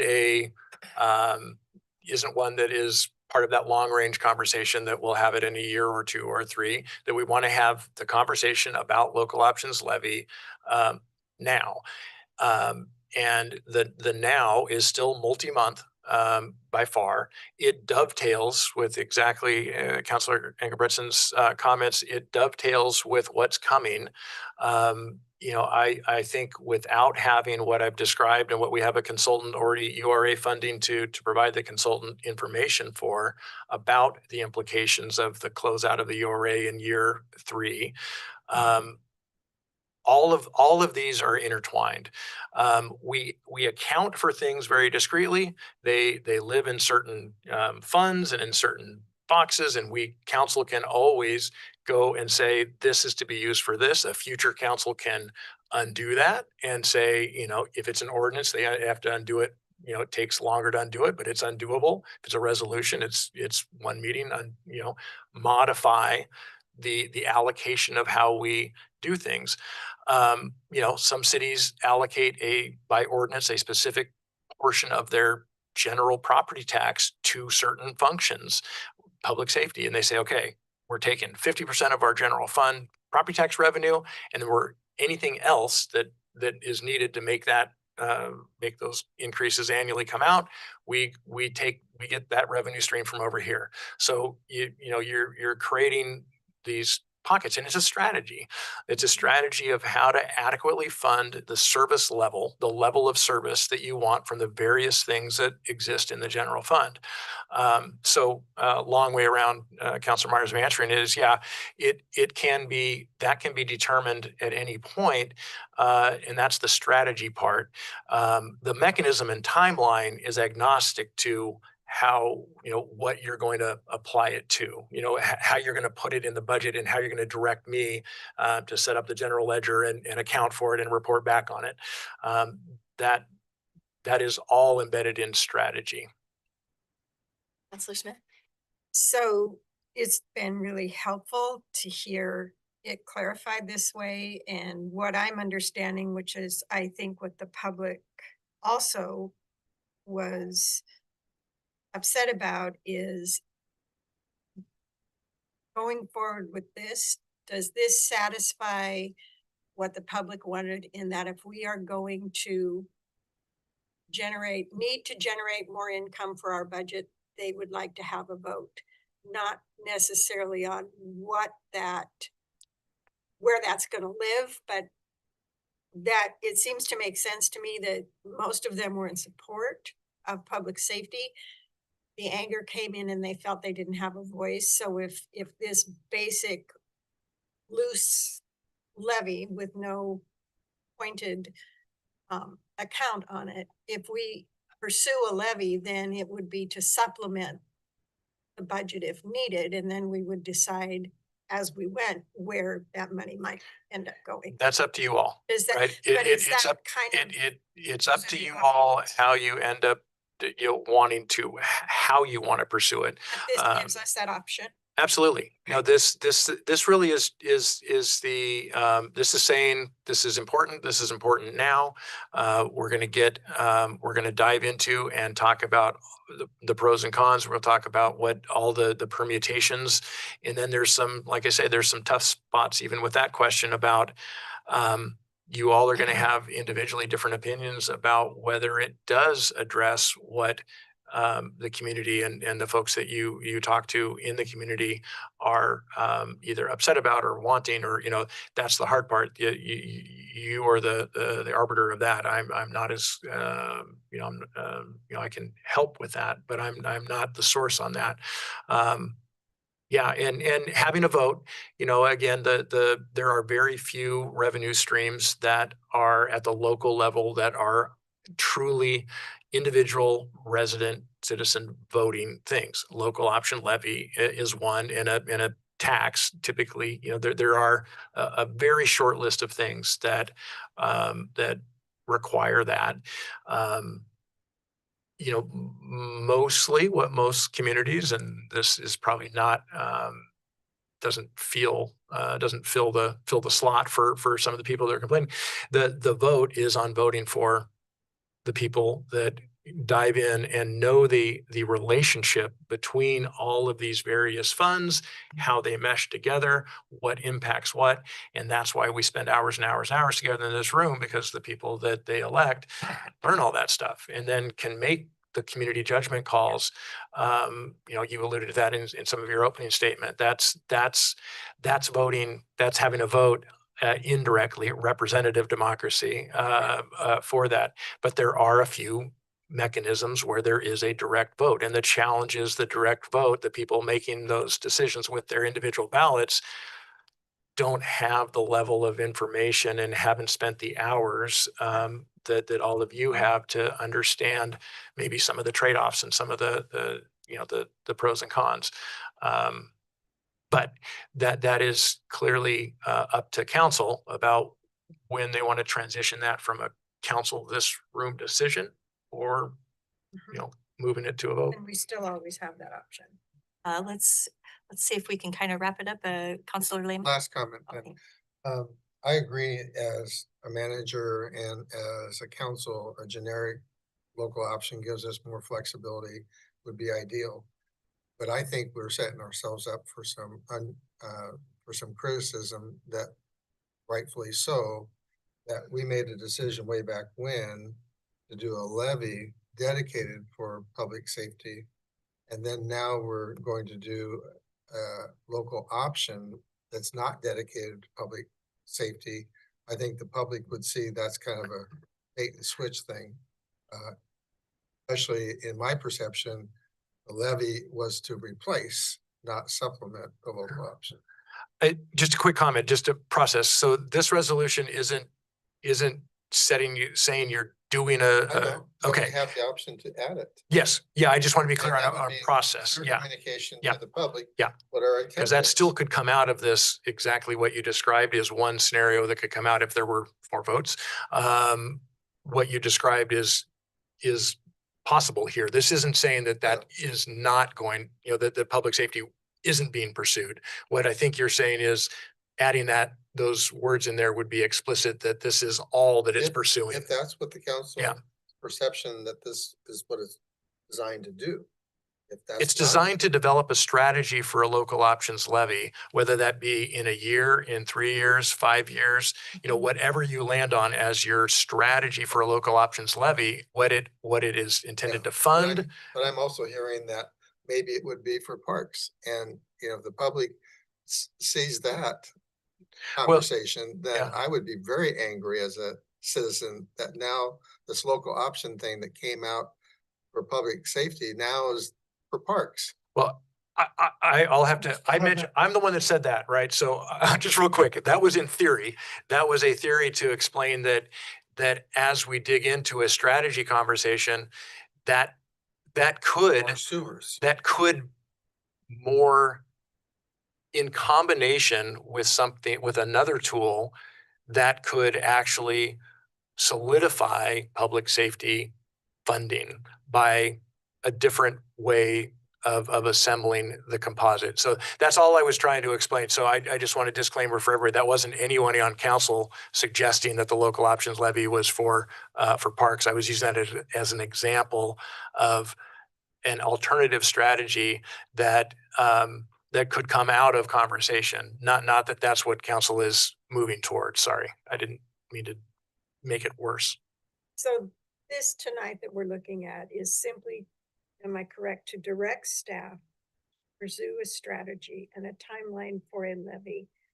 All of the other stuff is still on the table and we're not saying, yes, we're putting a levy on the ballot tonight. We're letting staff pursue it, give us information as to what it would look like, what a timeline, and then after that, on the hard conversations. Am I understanding that? This is simply to direct staff to pursue it. Right, this is, I would say this is, it's also moving other stuff that was on the agendas for the next 6 to 10 months. It's moving that out of the way. And then this is going to be a focus now of the council where it wasn't necessarily before. And it is also, yes, directing staff to get to work and put together materials that we can talk about at these meetings so we can answer all a bunch of these questions that we've sort of thrown out, like what would we do? You know, how much would we ask for? When would we ask for it? That kind of thing. What budget are we trying, what budget gap are we trying to solve? Because it's nice to have like in dollars and because you need to know what your budget gap is for a particular budget year before you decide how much you want to ask for, that kind of thing. So all of that stuff, the staff will be now working on as a priority, whereas before it was not, wasn't on our agenda. It wasn't on the staff's work plan. So this is our way of telling the community, okay, we're setting aside other things and we're going to work on this now because it is important. For a variety of reasons to the entire community. And just to add that I think yes to all of what was said there, and the strategy will be shaped and formed by council, right? I can bring all of the elements and all the permutations and all the things. The actual end result strategy will be an executable thing that is developed and voted on by council. It's not a strategy that is developed whole cloth by staff. I can kick it started. I can give, I am here. This is staff in a highly support role because it is the mixture of administrative, operational to policy. It's heavy on the policy side. I have some, clearly some things I can provide from the budgetary and finance side and the process side. And then I can get the thing going on the strategy side, but this is a policy heavy topic, and that means that it's a council heavy topic. Say one more thing, Councilor Riser. Okay. All right. Yeah. Are we ready for a motion? Is anybody want to? I propose we move to approve resolution 2026-13, a resolution to develop a strategy and timeline for council consideration of a local options levy. I'll second. We have the motion by Councilor Meyer to approve resolution 2026-13, a resolution to develop a strategy and timeline for council consideration of a local options levy. And a second by Councilor Smith. And is there any discussion? There further discussion or discussion specifically about the motion? Okay. If there's no further discussion, I will take a vote. All those in favor, please say aye. Aye. Are there any opposed? Please say nay. And I think that was all ayes if I got it right. Okay, thank you, Councilor Wells. The timing there. Thank you all very much. That was a very good discussion, everybody. And obviously we'll get to discuss this quite a bit more in the very near term. And difficult topic. Thank you all for sticking with it. Okay, so let's move on to the next item on the agenda. And we have our contracts. So now we are on to Coburg Main Street, another topic, back to that topic again, and the annual agreement for services. Go ahead, Adam. Yeah, I'll do a brief staff report. We did touch on this in the annual report. We have, would be year 3 or the proposed year 3 of an agreement for services between the city of Coburg and Coburg Main Street. As we discussed earlier, the city has partnered and provided funding support in exchange for a set of services. And this document that's attached, starting on page 29, is that agreement for services to clarify between the parties about what our funding levels provide the community and how that relationship works between the city and Coburg Main Street. The contract itself is not significantly different. There are some edits in there. So you have the track changes version in your packet on page 28, which is page 2 of the staff report. There's the bullet list there of changes specifying the annual term extensions. It had it implied that it was able to be, extended annually. I think we wanted to build that in to say, and up to 2, so that I think it's always good practice to not just allow unending addendums, that at some point you come back and say, hey, let's do a new agreement, even if it's the same. It's just good to not, I think it's harder to keep track of administratively, and it's better for a governing body to be able to see it clean and clear every 3 to 5, and this one's at every 3. We connected a little better, we think, under section 2 consideration of the funds to the services provided, which is section 3. So just connecting the dots more clearly there. We did clarify tourism marketing to include the tourism activities and program and promotion in addition to tourism event promotion. It was a little heavier. I think that was some of the initial idea was in that the focus is on the events and the event promotion, and Megan described in her annual report that shifting. And I think that allows stuff like the cozy thing that's not an event, but it may serve us better, maybe a better investment for that season for our economic development and our downtown businesses. So we clarified that. And that also helps ensure that we're super clean as it relates to the ORS requirements of our what we're using for the funding for this agreement. And then we streamlined a little bit the operation of the information kiosk at Laura Park at the Pavilion to not have it be. It was a little, at least administrative opinion, was a little overkill in having such formality to how the flow of the use of the information kiosk worked. So those are the changes, and again, really what it is a it's the bedrock behind the great stuff that Megan described that Coburg Main Street did over the past year. And really my notes in listening to that, my takeaways were Coburg Main Street, clearly is showing maturation, very much maturing as an entity in the policy work, the bylaws, how they're dealing with actually evaluating an event and actually closing one out. That's harder than it sounds when you're talking about a group. I've been in some of those where those have different values to different people, and I think that's a sign of maturing, and a structure by which to do that is important. A focus, I think Coburg Main Street is dialing in the focus and trying to understand what its best role is and how it can best leverage and meet the mission. And it's a complementary mission that the city has for it. And then really the collaborating, I think that's phenomenal. That is the intangible stuff that, we're not explicitly paying for in terms of services in this agreement, but it enables it all to happen.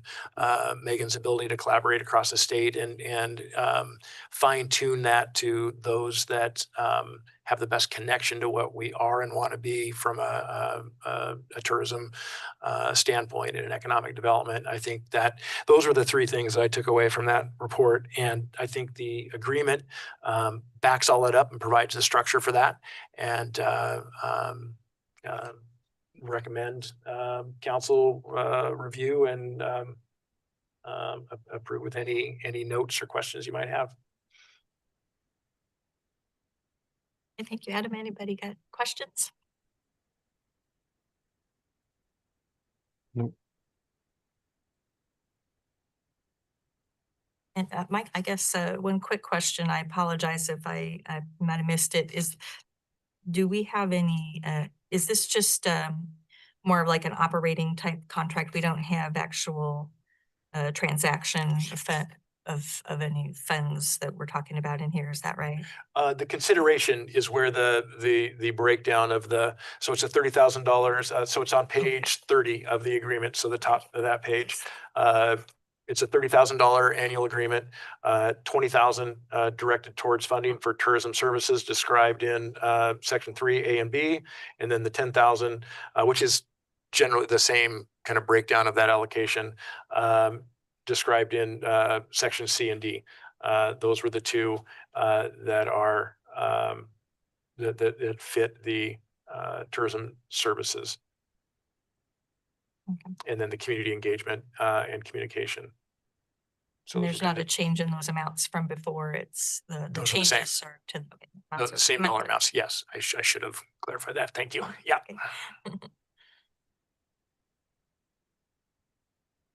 Maybe, sorry about this, maybe just to kind of remind all of us, and if there's any public listening, these are these all the funds that are coming from the transit lodging tax, which we have to be are earmarked for tourism.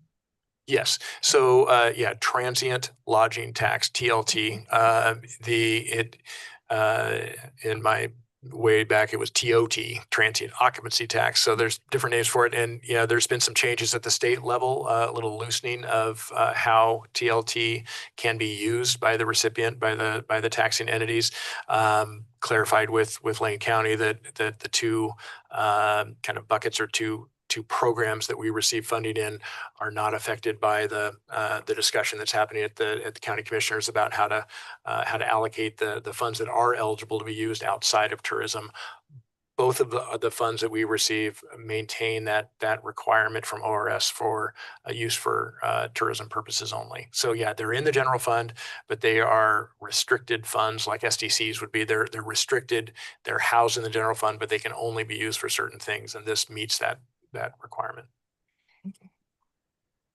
Any other questions, discussion? Does somebody want to make a motion?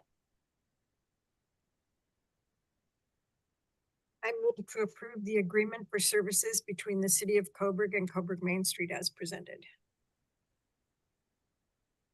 I'll Yeah. second that. Thank you. Motion by Councillor Smith and second by Councillor Meyer to approve the agreement for services between the city of Coburg and Coburg Main Street as presented. Any further discussion? All in favor, please say aye. Aye. Aye. Opposed? Okay, Yeah, then I see Counselor Wells, thank you for your hand raised there for the aye. Okay, and we can move on there to the next thing.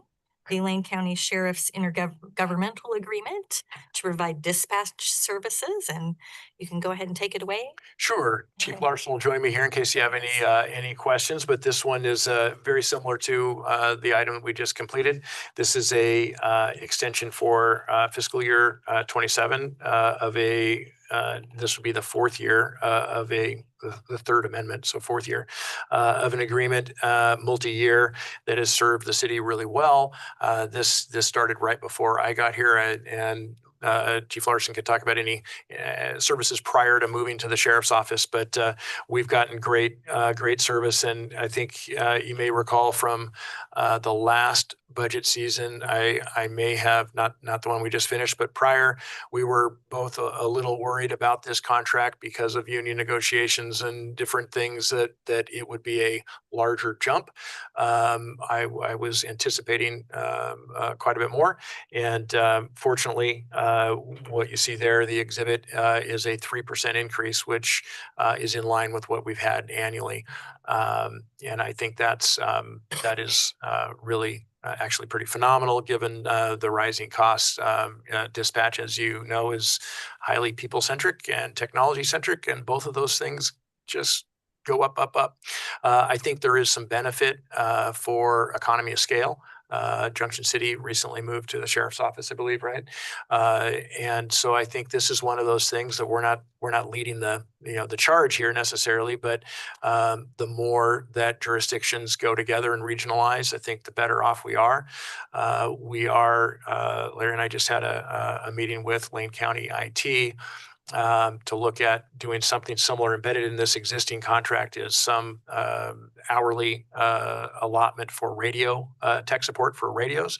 We're talking with them about the same thing for some police specific IT that is a little more well suited to Lane County, assisting the CAD, the dispatch, in-car dispatch, which we are mere months away, I think. We'll just say months, right? From launching in our vehicles. We do not have access right now to computer-aided dispatch in vehicle. It's a huge step forward for us. And, there's some IT pieces that are very specific to that system that LCOG is not as familiar with. So that's an adjunct to this. Just wanted to add that we're working towards that. They both are very, very small in comparison to the cost of dispatch. But again, we cannot run a police department without a well-functioning dispatch system. And this is it. They're a well-functioning dispatch. Did I miss anything? No. No further comment, huh? Any questions from counselors? Can you explain a little more that we don't have a mobile dispatch in the car? Yeah, so the CAD system is computer-aided dispatch, where they can actually send us electronically via computer a call. We have to get everything over the radio. So we're kind of behind the times. It works, but most of patrol has a laptop in their car where they can receive it, see what everybody else is doing on the dispatch center. If they're close by to another unit on a welfare check, they can go and assist. So it just makes it more professional and a better response. So real quick on an overview. So what you get is if you call the Coburg Police Department number right now, it's going to roll over to the dispatch center. So they're going to answer the phone call and they're going to dispatch medics if you need them, or fire or police. So what you get is you get 13 dispatchers that are on at the sheriff's department, not all at one time, but they each have a station with 5 monitors to monitor all of the calls that they're dispatching to. They also, if we go do a traffic stop, we run a license plate, they run it through LEDS, which is Law Enforcement Data Systems, which is a Northwest computer program, which encapsulates DMV, and it's actually ran by Oregon State Police. They also run the vehicle through NCIC that you've heard on TV. Somebody runs somebody through NCIC, National Crime Information Center. And so every time we run somebody, and a plate or a name, they're ran through the local lead system and the NCIC system. So if they have warrants out of Illinois or Florida or California, it's going to pop up. If it's a stolen car, like with Officer Sergeant Lee's incident, that was a stolen car out of Seattle. So we knew that instantaneously because we're a part of those systems. So the Sheriff's Department also dispatches for Junction City, Oak Ridge. They do the Forest Patrol, search and rescue, jail units that transport people to and from prison, from the jail to the prison. I mean, they're a very big professional organization. So we get really, really good service from them. And then with our contract, we also get 96 hours of radio tech support within that contract. So like I just got a couple new patrol cars, need to transfer the radios over. Radios are basically mobile computers and they have to be programmed because they're encrypted so that other people can't hack into your system. So we get 96 hours of that service for free within our contract. So I hope that might clarify a couple of things. If you call 911, just to expand a little bit more, if you call 911, it goes to Central Lane 911 Center, second chambers. They'll determine what type of a call it is, and they'll send it to Springfield if it's the Springfield Police Call or Eugene. If it's state police, they'll send it to the state police, but Sheriff's Department, Coburg, Cottage Grove, we all monitor OSP because we all have freeways coming through our jurisdictions. So we'll listen to them and assist them if needed, and then they'll assist us. But just last year, I think the 911 center took over 62,000 phone calls, emergency calls. So that's 5,098 a month, 169 a day. And those stats are probably a year or two old. So law enforcement, police, fire within Lane County, it's a big apparatus. Just to name a few, there's Dexter Fire, Springfield Fire, Eugene Police, Springfield Police, Lake Creek Fire Department, which I think is out Triangle Lake, Oak Ridge, Mohawk Valley, McKenzie View, Lorraine, Lowell, Pleasant Hill, South Lane, University of Oregon, Upper McKenzie. And so we're part of a big, broad public safety service within Lane County. So we're just part of that. And the Sheriff's Department does a great job dispatching for us. Councilor Lehman. So just a clarification, you're getting something added to your police cars that you don't currently have? Yeah, we're buying some laptops so that we can be a part of that system where we can get We stuff. don't have that now. We rely on the radios for that. Correct. We'll still have the radio, but we'll have that available, and also has a mapping system and a lot of other support. We should have had that a long time ago. We should have. Agreed. I hope that clarifies some of the overall and how that all works. Thank you, Chief Larson. Questions? No, Yeah. I Nope. suggest a motion. Okay. Okay. I Yeah. move to approve the Lane County intergovernmental agreement for fiscal year 2026-27 in the amount of $79,995 and authorize the city administrator to execute the agreement. Thank you, Councilor Lehman. I'll second that. Councilor Myers, thank you. Any further discussion? All in favor, please say aye or raise your hand. Aye. Aye. Any opposed? Okay, none opposed. Thank you. And then we'll move on to next. Thank you, Chief Larson, again.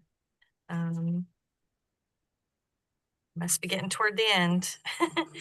Okay, so we're on to the action items, council action items. I'm not sure that, or is that just moving on to the administrative? Yep. Reports, okay. Administrative and financial stuff, yeah. Did you want to speak to any that it is already 5 minutes to 8? I know, I was hoping we would be able to dig in. These are always kind of at the tail end. Yeah. The biggest thing, of course, with these, we include both the city administration report and the financials after they're balanced and closed and balanced each month for you. And so you can, peruse them at your leisure. we run out of time often since they're at the back to really dig in. So I'll just hit the administration report highlights real quick. Coleman Collector Street, if you haven't gone out there, it's cruising right along. Paving end of this week, possibly, depending on weather and all of that. So we're way ahead of schedule. No project goes 100% smooth, no issues. We've had a few, and again, there are some frustrated abutting property owners that we try our best, but it's challenging, and so much appreciation for them enduring this more than the rest of the community.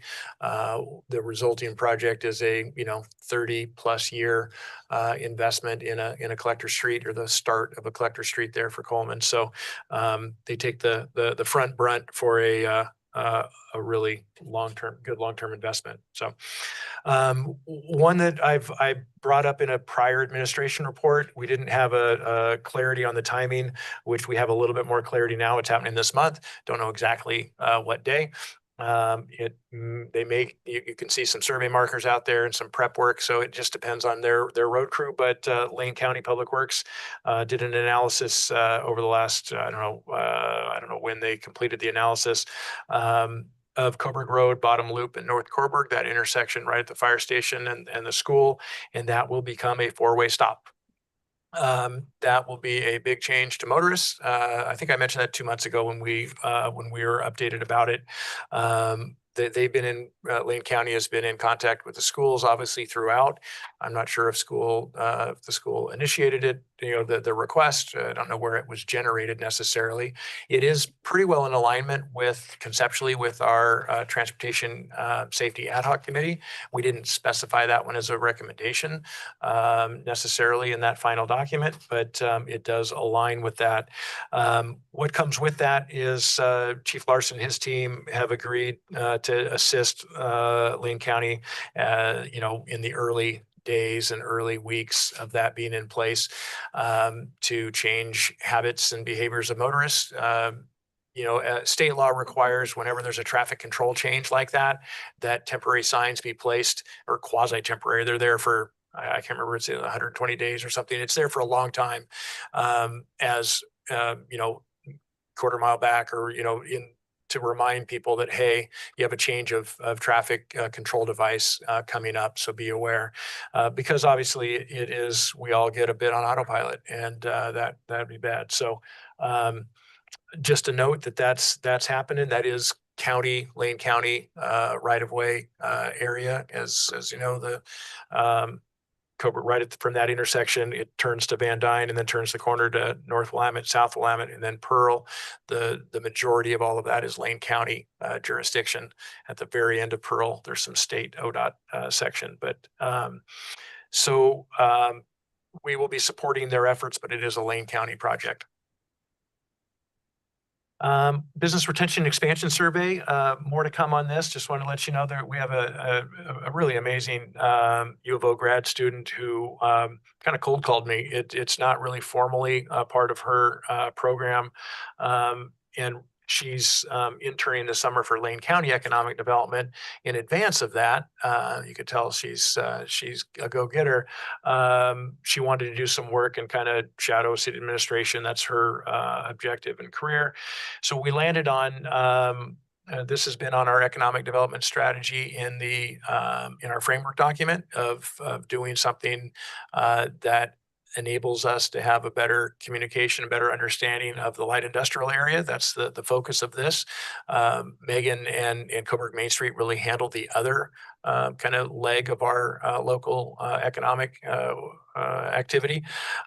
This group is, not really Coburg Main Street players. So there's 45, I think, businesses in that boundary that it's an extensive online Qualtrics driven survey that we tried to cherry pick from some of those from other communities. And Jason Harris, the Economic Development Director at Lane County, also reviewed it to give us his feedback. So we think we have a pretty good document. We're assembling the outreach to get it out to those businesses this summer.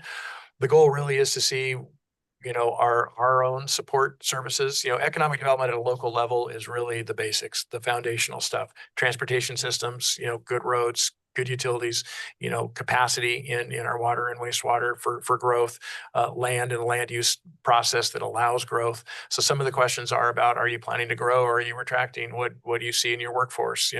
The other part of our role in local economic development is to connect them with the experts, either at Business Oregon or Lane County or Lane Workforce, all of those different entities that can actually, we obviously aren't solution providers for many of the things that they may have issues that could need some support, but we can connect them to that. So it's in prior jurisdiction, right? I did a lot of these. That was one of my primary focus, and they really pull interesting nuggets out. Some that you can expect, and many that you don't, and they can lead to a lot of interesting targeted support, even at our kind of basic foundational level of services that wouldn't be unearthed otherwise. So that's going out this summer, and then council will have an executive summary of that survey in the fall. And then a quick note, this has been in prior council packets as well, our housing capacity analysis and buildable lands inventory. That's a state grant funded project that is off and running. So we've hit it hard. That is probably the #1 work plan item for Megan. Not Dompe, Megan Winter, our other Megan on the team. And her hours are actually also contain some reimbursables. So not only is it grant funded, her time as part of that regional team doing these multi-city work is actually getting some reimbursable revenue back to us.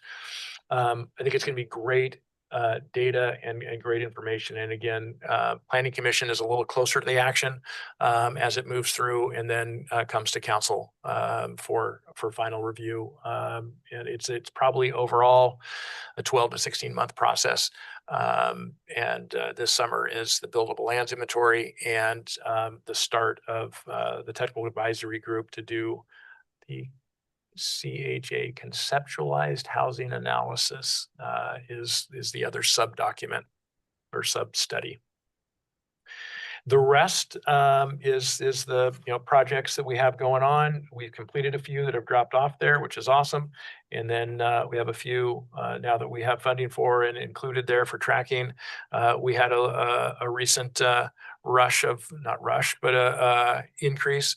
As the weather gets better, we tend to have citizen inquiries, because people see stuff. They have complaints, concerns, questions that usually comes along with the better weather and people getting out. So many of them we address right off the bat, and some of them are just questions. They're not necessarily code enforcement, but that's an updated list. And then our statistics for the other departments are there for you. Any questions on the administration one? Cool. I don't know how much interest there is in digging through some of the financials, but I have a few notes if you're interested and willing to hang for a few more minutes. You're seeing one head nod. I think we can hang on for a couple more minutes if you can keep it brief here, Yep. Adam. Yeah, this is 3/4 of the way through. This is March. So we've closed April. So I have an April copy, but it didn't make it before the packet date. So this is 75%. So it's a really good time period to say that 3/4 of the year has happened. Where are we tracking? It gives us a really good sense both on revenue and expense where we're tracking. A couple notes that I think overall in the general fund, I just skipped to page 67. The citywides are interesting, but I usually go straight to the funds. I think we're hitting the mark on our property tax estimates for the year. We're at 96%. We'll see a little bit more trickle in. So, we're within, we'll be within 1% or 2 either side of that, which is good. License permits and fees is low, which we talked about, development activity.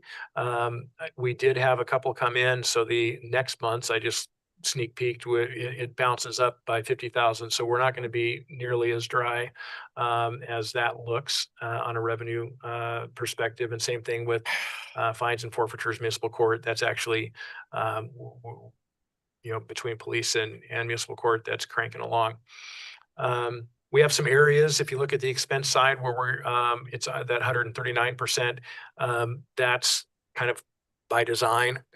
We put things there from the cost allocation perspective. It goes in facilities management, and then we do journal entries on a cost allocation basis to the other funds for a variety of costs. Our fiber that serves all 4 utilities, a variety of things that are in that category that get allocated out to the other departments. So that won't end the year at 139%. It'll change as we sort through the end of the year journal entries. Where was I? So flipping to streets real quick. The main one there is just a reminder on streets. We have, it shows us so really short of revenue compared to the adopted budget. And that is almost entirely because of that $250,000 in grants and donations. That was the ODOT Small Cities Allocation grant that we did not receive. We put it in there. So functionally, the way that gets addressed is the $800,000 in Public Works capital just reduced 250,000 there because if we didn't get the grant, we're not doing the project. So you remove 250 from the expense side and it nets out. So all in all, when you adjust for that grant that didn't happen, we're hitting our marks real well. We've paid our debt service already for that for the year. So that's at 100. And that's about all of note for streets. Water. We had 2 emergencies, one right when the fiscal year started in July, almost a year ago. And then we had a pump and motor situation at well 2 just last week. So we have 2 fairly significant equipment failure. One was a water line and this one was pump equipment that triggered this to go over. So you'll likely be seeing budget transfer in the June as part of our fiscal year kind of year-end cleanup. And I'm expecting 40 to 50,000 requests from contingency to cover those 2 unanticipated system expenses there. The rest of everything is moving along. Utility rates were approved by council in February, but effective April. So we'll have increased revenues for the last 3 months of the year in all 3 funds, just so the tail end of the year. So that 79% will creep up a little bit, but pretty well on target on the revenue side there. Sewer is not much to say there. I think everything is tracking. It's a lot more straightforward, no capital going on. It's pretty operational. We are tracking just a little bit ahead on the rates on the charges for services, which is good because the goal there, as we talked about in the budget, the goal there is to try and maintain or hopefully build a little fund balance for the exact reason that we talked about in the prior agenda item of the urban renewal in 3 years going away. So one of the strategies to buffer that issue or mitigate that issue coming in 3 years is to really work towards building this fund balance. And this fiscal year we're ending is the first one in 5 years where we have revenues exceeding expenses in that fund. So it is, we have, I think, hit the bottom trough and we're on a bit of a climb. It's a slow climb. It's not a massive amount of revenue exceeding expense, but it does move the needle in the right direction for fund balance. Those are the notes I had. And if there's any other questions, glad to answer. Questions, counselors? Okay. Did anybody want to make any brief comments there about the liaison assignment or just any general comments from counselors? I'll make next ones. Okay. I'm just gonna make a couple real brief ones. I just want to thank our public safety. This is a tough time when everybody's talking about public safety and how to fund it. And I just want to call out, thank you to Chief Larson and all of the public safety employees here at Coburg. I certainly appreciate you, and I think the majority of the public does. And I just want to make sure you know that and know that we're well aware of all the positive services that you provide to us, even while we're having these difficult discussions. And I would just call out, I think most people feel pretty safe in Coburg. And I think there's, partly it's a small town, but partly that is because we have had this dedicated public safety and police department all these years. Well, thank you. And then I just want to thank the counselors. I know these discussions are going to be a little more difficult maybe than some we've had in recent years. And so I just appreciate all your, civility and your patience with each other. And we'll just keep doing the good work. And thank you to you too, Adam, and the rest of the staff. Okay, and with that, if there's nothing else, we'll go ahead and adjourn the meeting at 8:10. Thank you so much, everybody.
Give me some signature handout or assignments or anything?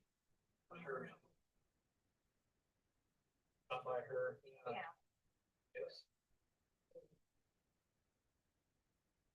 It's done the evening of. Have a good realtor friend who lives in Salem, but she also bought a second house in Pahrump outside of Vegas. And she was attacked by 2 pit bulls. She was going to her brother's acreage and opening up a gate. And she had a rescue dog that she got from the pound a few months ago. And turned around and saw the pit bulls were attracted to the small dog. So she reached down to pick the dog up, and then the dogs attacked her. And she had shorts on and long sleeve shirt. She got her left leg, left arm bitten. And her brother heard her screaming. And it was serious enough that she had to be life flighted to Vegas Trauma Center. And she's fine now. But the police or animal control talked to the neighbors, and they denied that they owned the dogs. And then they had the chips implanted that showed that they were the owners. That's really weird to deny it when you know that's in there. They said